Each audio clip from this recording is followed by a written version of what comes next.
എല്ലാവർക്കും അറിയായിരിക്കുമല്ലോ. ഞാൻ മസ്താനി AK അൻവറ സ്മിത. അപ്പം ഫസ്റ്റ് ഓഫ് ഓൾ ബിഗ് ബോസിൽ നിന്ന് വന്നപ്പോൾ ഇപ്പം നിന്റെ ഫീലിംഗ് എന്താ? എൻ്റെ ജീവിതത്തിൽ ഞാനെടുത്ത ഏറ്റവും വലിയ മണ്ടത്തരായിരുന്നു. എന്തുകൊണ്ട് അങ്ങനെ ഞാൻ കാര്യം ചോദിക്കട്ടെ, എല്ലാവരും ബിഗ് ബോസിൽ പോകുന്ന എല്ലാവരും എൻ്റെ മസ്താനി, എല്ലാവരും ബിഗ് ബോസിൽ പോകുന്നവരെല്ലാവരും മണ്ടന്മാരായിട്ടല്ല പോകുന്നത്. നീ അവിടെ പോയിട്ട് നെഗറ്റീവ് ഗെയിം കളിച്ചുകൊണ്ട് നടന്നിട്ട് എല്ലാവരും മണ്ടന്മാർ പോകുന്നവർ മണ്ടന്മാരാണെന്നും ഞാൻ പോയത് മണ്ടത്തരമാണെന്നും പറഞ്ഞിട്ട് കാര്യമില്ല. തനിക്ക് ഫെയിമും പണവും തന്നെയായിരുന്നു കാര്യം, അതിനു വേണ്ടി തന്നെയാണ് താൻ പോയത് അല്ലേ. പിന്നെ അതിൽ പോയിട്ട് ഇഷ്ടംപോലെ ഫെയിമായ ആളുകൾ ഇഷ്ടംപോലെ ഉണ്ട്. ആ ഗണത്തിൽ എനിക്കും വരാം എന്നുള്ള രീതിയിലാണല്ലോ നീ പോയത്. എന്നിട്ട് അവിടെ പോയിട്ട് ഫുൾ നെഗറ്റീവ് ഗെയിം കളിക്കാൻ ആര് പറഞ്ഞു?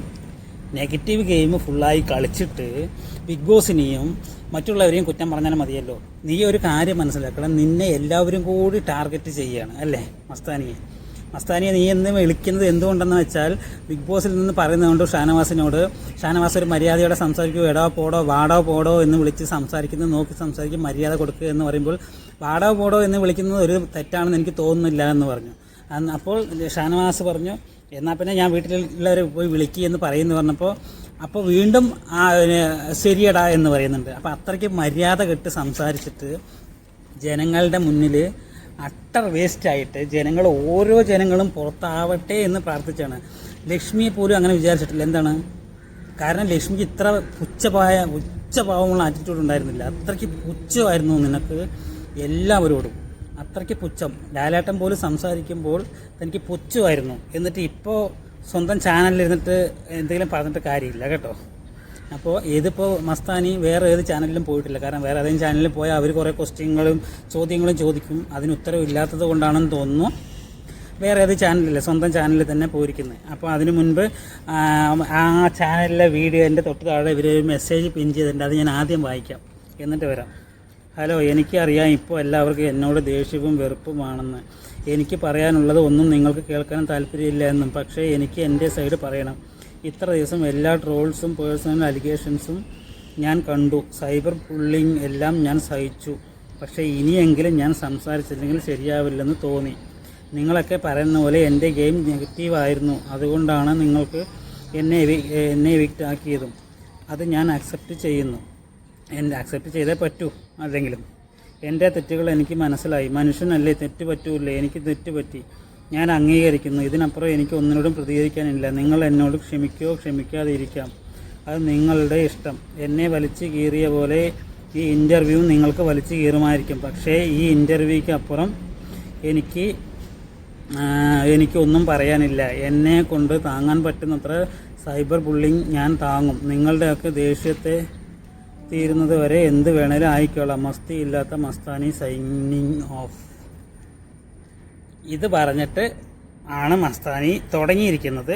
ആ ഇൻ്റർവ്യൂവിൻ്റെ താഴെയുള്ള ഒരു കമൻറ്റ് ബോക്സിൽ പിൻ ചെയ്തിട്ടിരിക്കുന്ന മെസ്സേജാണ്. മസ്താനിക്കറിയാം, മസ്താനി നെഗറ്റീവ് ഗെയിമാണ് അവിടെ കളിച്ചിരിക്കുന്നത്. എല്ലാവരെയും അട്ടറായിട്ട് പുച്ഛഭാവത്തോടെ, ലാലേട്ടനെ പോലും ബിഗ് ബോസിനെ പോലും പുച്ഛഭാവത്തോടെയാണ് താൻ പെരുമാറിയത്, അവരോട് കാണിച്ചത്. ലാലേട്ടൻ സ്പേസ് തരുന്നില്ലെന്ന് പറഞ്ഞാൽ ഞങ്ങൾക്ക് തോന്നിയിട്ടുണ്ട് ലാലേട്ടൻ നിനക്ക് സ്പേസ് തരാതെ സംസാരിച്ചെന്ന്. അത് എന്തുകൊണ്ടാണെന്ന് വെച്ചാൽ നിൻ്റെ ആറ്റിറ്റ്യൂഡ്, ആ ഫേസ് നീ നോക്ക്. നീ എപ്പിസോഡ് എടുത്ത് TV-ലെടുത്തിട്ട് നോക്ക്, ഹോട്ട്സ്റ്റാറിൽ ഉണ്ടാവുമല്ലോ, ആ എപ്പിസോഡ് എടുത്ത് നോക്ക്. ലാലേട്ടൻ വരുമ്പോൾ ലാലേട്ടൻ എന്തെങ്കിലും പറയുമ്പോൾ നിൻ്റെ മുഖത്തുള്ള ഭാവം എന്താ, ഒരു വലിയ എന്തോ അവളാണ് എന്നുള്ള രീതിയിലുള്ള ഭാവം കാരണം മാത്രമാണ് നീ പുറത്തു പോയത്. ഈ പറയുന്ന ആർക്കും പേഴ്സണലായിട്ട് നിന്നോട് ഒരു ദേഷ്യമില്ല. കാരണം ഇത് എന്തുകൊണ്ടാണ് നിനക്ക് ഇത്ര ഹേറ്റേഴ്സ് വന്നതെന്ന് വെച്ചാൽ, നോർമലായിട്ടുള്ള ഇൻ്റർവ്യൂവിലേ നീ കാട്ടിക്കൂട്ടൽ ഓവറാണ്. എന്നിട്ട് എല്ലാവരും സഹിച്ച് നിന്നെ വോട്ട് ചെയ്യുമായിരുന്നു. ഇപ്പോൾ അവിടെ പോയിട്ട് കാണിച്ചത് എല്ലാം പനിയെ ചൊറിഞ്ഞു, ഒനിയലിനെ ചൊറിഞ്ഞു, ആര്യൻ ജിസൈലിൻ്റെ വിഷയത്തിൽ വന്നതും പ്രാന്ത് കാണിച്ച് എന്തൊക്കെയോ കാണിച്ചു കൂട്ടി. പുറത്തുനിന്ന വിഷയങ്ങൾ അവിടെ അകത്ത് പോയി പറഞ്ഞു. ആ രേണുസുധി തന്നോട് എന്ത് ചെയ്തു? തന്നോട് എന്താ ചെയ്തത്? ആ രേണുസുധിനെ പോലും താൻ ഒരുപാട് തരം താഴ്ത്തി സംസാരിച്ചു അല്ലേ. എന്നിട്ട് രേണുസുധി പോലും പോകില്ല, രേണുസുധി അവിടെ നിൽക്കാൻ പറ്റില്ല എന്ന് പറഞ്ഞിട്ട് പോയതാണ്. അവരൊക്കെ വിജയിച്ച ആളുകളാണ്. താനൊക്കെ തോറ്റ് തുന്നം പാടിയിട്ട് തലയിൽ മുണ്ടിട്ട് നടക്കേണ്ട അവസ്ഥയിൽ താനൊക്കെ മുന്നോട്ട് പോവുകയാണ്. പക്ഷേ രേണുസുധി പോലും അടിപൊളിയായിട്ട് എനിക്ക് പറ്റുന്നില്ല എന്നുകൊണ്ട് അപ്പോഴും ലാലേട്ടൻ എന്താ പറഞ്ഞത്, രേണുസുദിനോട് നിങ്ങൾക്ക് ഒരുപാട് വോട്ടുണ്ടായിരുന്നു, എന്തിനാ നിങ്ങൾ പുറത്ത് പോയേ എന്നാ ചോദിച്ചത്. അത് കേട്ടല്ലോ. അപ്പോൾ ഇതെല്ലാം ബാക്കിയുള്ളവരുടെ നെഞ്ചത്തോട്ടിടണ്ട. തെറ്റ് കംപ്ലീറ്റ് മസ്താനിയോടെയാണ്, അല്ലാണ്ട് വേറെ ഒന്നുമല്ല. ശരിക്കും പറഞ്ഞ അപ്പാനെ എവിക്റ്റായ സമയത്ത് അത്രയൊക്കെ ഓവറാവേണ്ട ആവശ്യമുണ്ടായിരുന്നു? സത്യം പറഞ്ഞാൽ ഇല്ലായിരുന്നു എന്ന് എനിക്ക് തോന്നി. കാരണം അപ്പാനിയുടെ കേസ് എന്ന് പറയുമ്പോഴേക്കും ഫസ്റ്റ് ഓഫ് ഓൾ ഞാൻ പറയട്ടെ, ഇപ്പം അതൊരു ഗെയിമാണ്. അപ്പം ഞാൻ അവിടെ നെഗറ്റീവ് ഗെയിമാണ് കളിച്ചത്. അതിൻ്റെതാണ് ഇപ്പം പല പ്രേക്ഷകരും എന്നെ അതിൻ്റെ പേരിൽ കുറേ ട്രോൾസ് വരുന്നുണ്ട്, കുറേ ക്രിറ്റിസിസംസ് വരുന്നുണ്ട്. അതൊക്കെ ഞാൻ അക്സെപ്റ്റ് ചെയ്തു. അതെ, കുറേ ട്രോൾസ് വരുന്നുണ്ട്, അക്സെപ്റ്റ് ചെയ്തേ പറ്റൂ. അക്സെപ്റ്റ് ചെയ്തില്ലെങ്കിൽ ആർക്കും ഒരു മണ്ണാങ്കട്ടയില്ല, നിനക്ക് തന്നെ പോയത്. അക്സെപ്റ്റ് ചെയ്തേ പറ്റൂ. ജനങ്ങളാണ് നിന്നെ ഇത്രയും ലെവലിലാക്കിയത്. നിൻ്റെ ഫോളോവേഴ്സ് ആയതും നിൻ്റെ ഇൻ്റർവ്യൂസ് കണ്ടിട്ടും എല്ലാം കണ്ടിട്ട് ജനങ്ങൾ തന്നെയാണ് ആക്കിയത്. ശരി, അത് നമ്മൾ പറയുന്നില്ല, ജനങ്ങൾക്ക് ഇഷ്ടമുള്ളത് കൊണ്ടോ കണ്ട്, അത് ഓക്കെ, ഞാൻ അക്സെപ്റ്റ് ചെയ്യുന്നു. ജനങ്ങൾക്ക് നിങ്ങളുടെ വീഡിയോ ഇഷ്ടപ്പെട്ടതുകൊണ്ടോ അല്ലെങ്കിൽ നിങ്ങൾ ചെയ്യുന്ന ഇൻ്റർവ്യൂ അങ്ങനെ എന്തോ മണ്ണാങ്കട്ടയെ കണ്ടിട്ടാണല്ലോ നിങ്ങൾ ഇഷ്ടപ്പെട്ടത്. ഓക്കെ, നിങ്ങളെ എന്തുകൊണ്ട് ജനങ്ങൾ പുറത്താക്കിയെന്ന് നിങ്ങൾ ചിന്തിക്കുക. അത്രയ്ക്ക് നെഗറ്റീവ്, നിങ്ങൾ അത്രയ്ക്ക് മോശം. ഇനിയെങ്കിലും ജീവിതത്തിൽ കുറച്ച് ആളുകളെ ബഹുമാനിക്കാനും കുറച്ച് ആറ്റിറ്റ്യൂഡൊക്കെ കുറച്ച് ചേഞ്ച് ചെയ്യും.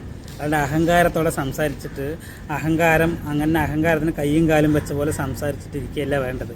അത്രേ എനിക്ക് പറയാനുള്ളൂ. അപ്പം ഓൾറെഡി അന്ന് വെസൽസ് കുറെ ഉണ്ട് കഴുകാൻ. ഞാനും പിന്നെയായിരുന്നു അന്ന് കഴുകേണ്ടിയിരുന്നത്. ഇവര് മനുഷ്യനാണ്, വിശക്കും. അവിടെ ആകെ കിട്ടുന്നത് 2 കുഞ്ഞി ചപ്പാത്തിയും കുറച്ച് പരിപ്പ് കറിയൊക്കെ കിട്ടും.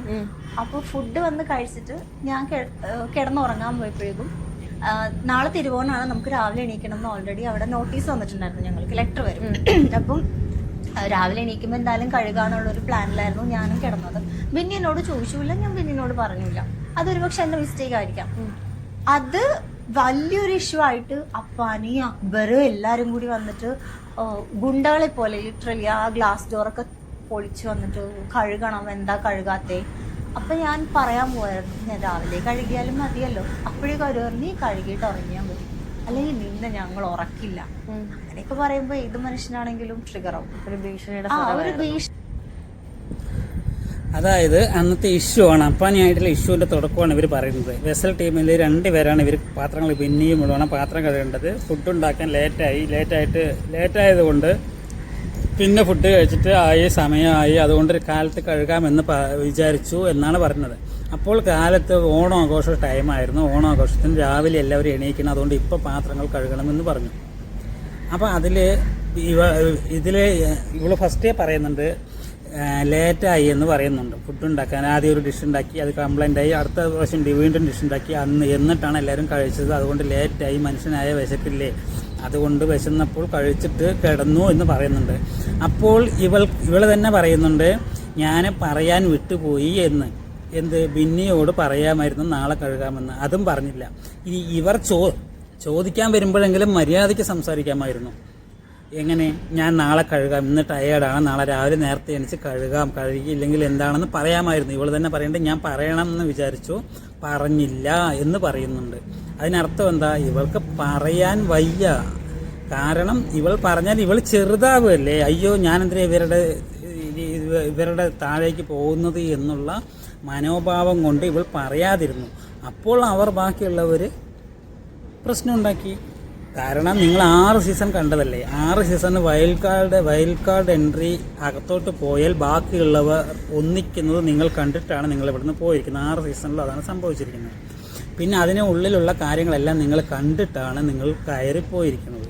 പിന്നെ എന്ത് മാങ്ങാണ്ടിക്കാണ് നിങ്ങൾ ആ കളി കളിച്ചിട്ട് ഇപ്പോൾ ബാക്കിയുള്ളവരെ കുറ്റം പറഞ്ഞിരുന്നാൽ മതിയല്ലോ അല്ലേ. അതാണ് നിങ്ങളുടെ മിസ്റ്റേക്ക്, അല്ലാണ്ട് വേറൊന്നുമല്ല മിസ്റ്റേക്ക്.